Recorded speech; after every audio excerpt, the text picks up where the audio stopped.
After the conquests of Alexander the Great in the 4th century BC, the ancient Near East was swept into the Greek-speaking world. Jewish communities were no exception. Many Jews lived outside Judea, especially in Alexandria, a brilliant city founded by Alexander himself.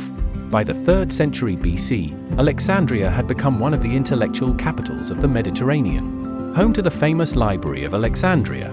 But something had changed among the Jews living there. They spoke Greek, not Hebrew. Their children were educated in Greek philosophy and rhetoric. Hebrew scriptures were becoming harder to understand. A crisis quietly emerged. How could Jewish identity survive if people could no longer read their sacred texts? According to the ancient writing called the Letter of Aristes, King Ptolemy II Philadelphus wanted Jewish law for his royal library. Jewish scholars were invited to translate the Torah into Greek. 70, or 72, elders completed the translation. Because of this tradition, the Greek Old Testament became known as the Septuagint, the 70. At first, only the Torah, Genesis and Deuteronomy, was translated. But the story didn't end there. Over the next 2 centuries, 3rd to 1st century BC, other Jewish writings were translated into Greek, not only books already revered in Hebrew but also newer Jewish works written during the Second Temple period. These included Tobit, Judith, Wisdom of Solomon, Sirach, Baruch, 1 Maccabees, 2 Maccabees, additions to Daniel and Esther. These books were composed between roughly 300 to 100 BC, long after many traditional Hebrew texts.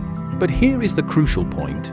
There was no fixed Jewish canon yet. Different Jewish communities used somewhat different collections of sacred writings.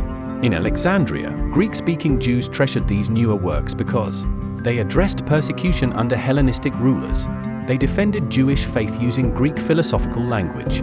They told heroic stories of resistance and martyrdom. When these books were translated and copied alongside older scriptures, they naturally became part of the Greek Jewish scripture collection. The Septuagint became the Bible of Greek-speaking Jews throughout the Mediterranean world. When synagogues met in places like Alexandria, Antioch, and Rome, they read from the Septuagint. Centuries later, when Christianity began to spread through the Roman Empire, Greek was still widely spoken. The early Christians used the Septuagint as their scriptures.